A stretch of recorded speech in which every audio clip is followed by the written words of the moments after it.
وہاں جسم بہت قیمتی ہوتے ہیں۔ جس معاشرے میں انسانوں کی کوئی قیمت نہیں ہوتی وہاں عزت کی بولی سب سے اونچی لگتی ہے۔ جس معاشرے میں انسانوں کی کوئی قیمت نہیں ہوتی وہاں بنتے ہوا سرے بازار طبلے کی تھاپ پر ناچتی ہے، اور جس معاشرے میں انسانوں کی کوئی قیمت نہیں ہوتی وہاں بھوک تہذیب کے آداب بھلا دیتی ہے۔ یہاں ہوس کے پجاری سیاہ راتوں میں سفید جسموں کا جیون سیاہ کرتے ہیں، یہاں پہ ناچتے پیروں کی تھاپ بکتی ہے، یہاں پہ جاگتی آنکھوں کے خواب بکتے ہیں، یہاں پہ پھول سے ہونٹوں کی پیاس بکتی ہے، یہاں پہ جسم ہے بکتے شباب بکتے۔ عالی وقار بھوک 2 وقت کی روٹی کے عوض بنتے ہوا کو ابن آدم کی ہوس کا نشانہ بننے پر مجبور کر دیتی ہے، لیکن کہیں کوئی قیامت نہیں اترتی۔ 14 سالہ بیرا اپنی عصمت لٹانے کے بعد جان سے بھی ہاتھ دھو بیٹھتی ہے، لیکن کہیں کوئی قیامت نہیں اترتی۔ تھر کی جلتی ریت پر ننگے پاؤں چلنے والی قوم کا صدر اسلام آباد کی سڑکوں پر مرسیڈیز میں سفر کرتا ہے، لیکن کہیں کوئی قیامت نہیں اترتی۔ بلوچستان کی خشک سالی پر ایئر کنڈیشن کمروں میں منرل واٹر پی کر غور کیا جاتا ہے، لیکن کہیں کوئی قیامت نہیں اترتی۔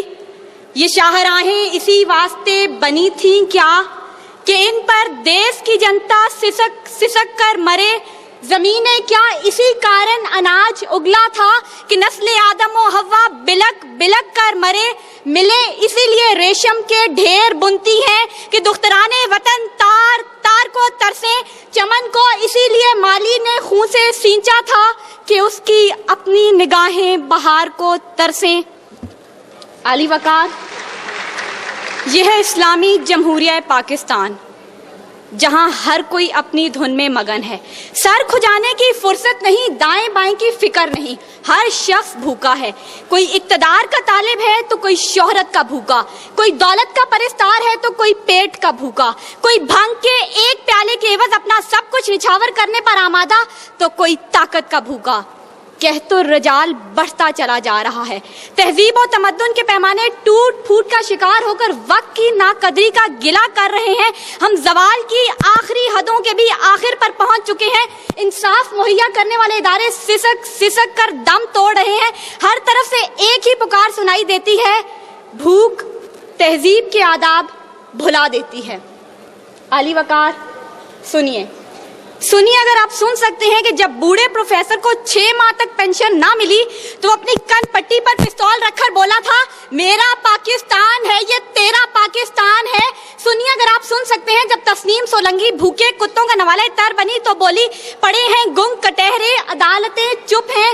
سنیے اگر آپ سن سکتے ہیں جب مزدور شام کو خالی ہاتھ گھر لوٹا تو اپنے بچوں سے نظریں چراتے ہوئے بولا ہیں تلخ بہت بندائے مزدور کے اوقات۔ سنیے اگر آپ سن سکتے ہیں کہ وزیر اعظم کی کھلی کچہری میں خود سوزی کرنے والا شخص بولا تھا میں بھی پاکستان ہوں تو بھی پاکستان ہے۔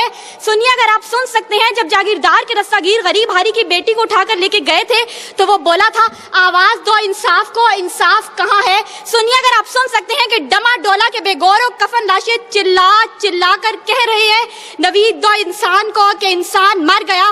سنیے اگر آپ سن سکتے ہیں ڈاکٹر عافیہ صدیقی آج بھی سراپا سوال ہے ذمہ دار کون؟ سنیے اگر آپ سن سکتے ہیں لال مسجد کے شہداء کہہ رہے ہیں پاک فوج تو زندہ باد۔ اور سنیے اگر آپ سن سکتے ہیں جب بے روزگار باپ نے اپنی 3 جوان بیٹیوں کو موت کے گھاٹ اتارا تھا تو بولا تھا عجب رسم ہے چارہ گروں کی محفل میں لگا کر زخم نمک سے مساج کرتے ہیں، غریب شہر ترستا ہے ایک نوالے کو، امیر شہر کے کتے بھی راج کرتے ہیں۔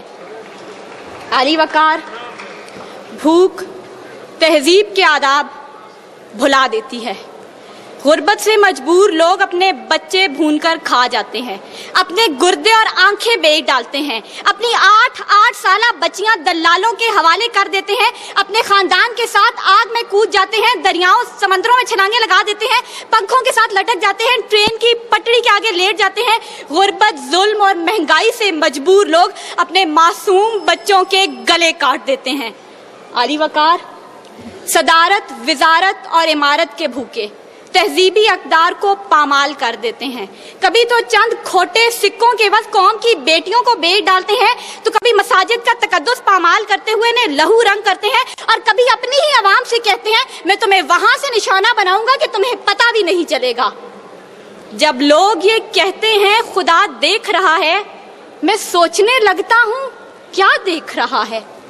علی وقار، اس سے پہلے کہ بھوک اس ملک کو کھا جائے، اس سے پہلے کہ لہجے بے آواز ہو جائیں، سر سنگیت سب بے ساز ہو جائے، ملت اسلامیہ کی یہ بیٹی، ملک و قوم کی بیٹی اور آپ کی بیٹی آپ سے استدعا کرتی ہے خدارا اس بوڑھے باپ کا سہارا بن جائیے جس کے بیٹے نے خود سوزی کی.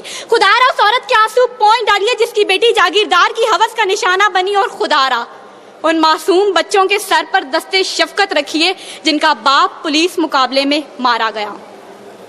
ان اشعار کے ساتھ ہی موضوع زیر بحث سمیٹتی ہوں. ستم ظریفی وقت نے کلیوں کی نزاکت کو، دلوں کی محبت کو اس طرح سے مسئلہ ہے، اس طرح سے کچلا ہے کہ زندگی اذیت ہے اور سانس کی بھی قیمت ہے. کس کا ہاتھ ہے جو خون سے رنگا نہیں، کس کا گریباں ہے جو گرفت سے بچا نہیں. صدائے موت آتی ہے شہر بھر کی گلیوں سے، خون کی بو آتی ہے پھولوں اور کلیوں سے. شکریہ.